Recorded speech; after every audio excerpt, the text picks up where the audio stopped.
Kada umaga, Perceline, maulang umaga nga ang bumungad sa ating bansa, no? And ako, parang ang sarap tuloy sa kamat, magtalukbong ng kumot, pero hindi pwede dahil Lunes ngayon, so bumangon po tayo ng sagay na hindi tayo malate sa ating mga pupuntahan. Yung mga pag-ulan nga na ating nararanasan ay dulot po yan ng low pressure area o LPA na huling namataan 60 kilometers northeast ng San Jose, Occidental Mindoro at nakapaloob pa rin sa Intertropical Convergence Zone o ITCZ.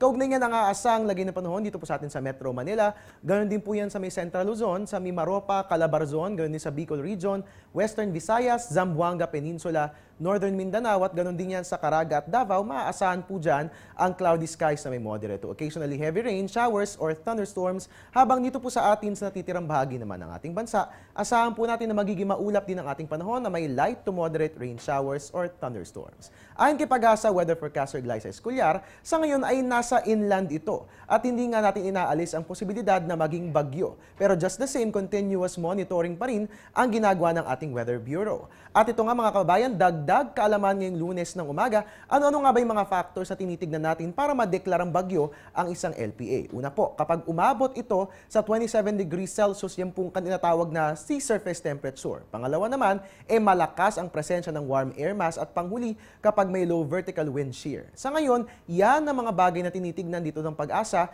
Dito nga po yan sa ating LPA na ating binabantayan at patuloy rin po natin imomonitor yan kung kaya't manatiling nakatutok dito lamang po yan sa Panahon TV Express.